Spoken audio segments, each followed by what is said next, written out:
حضور اقدس صلی اللہ علیہ وسلم کا ارشاد ہے کہ جو حج ارادہ کرے اس کو جلدی کرنا چاہیے۔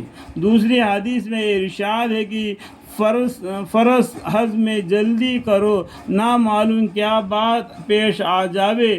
ایک اور حدیث میں ارشاد ہے کہ حج میں جلدی کرو، کسی کو اس کا بات کی کیا خبر ہے کہ کوئی مریض پیش آئے، یعنی بیمار پڑے یا کوئی اور ضرورت درمیان میں لاحق ہو جاوے تو جو ہے پیسہ وہ خرچہ ہو جائے۔ ایک اور حدیث میں ہے کہ حج نکاح سے مقدم ہے، ایک اور حدیث میں ہے کہ حج نکاح سے مقدم ہے۔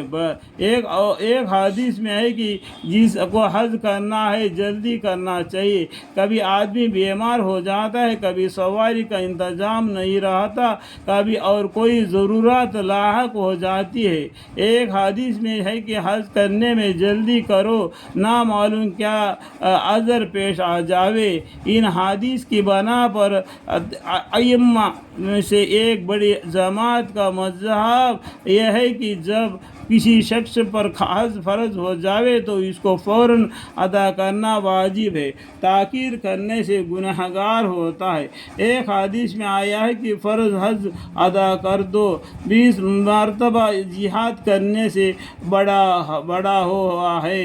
ایک حدیث میں ہے کہ حج کرنا جہاد ہے اور عمرہ کرنا نافل ہے۔ حضور اقدس صلی اللہ علیہ وسلم کا ارشاد ہے کہ جو شخص حج کے لیے جائے اور راستے میں انتقال کر جائے، اس کے لیے قیامت تک حج کا ثواب لکھا جائے گا، الحمدللہ۔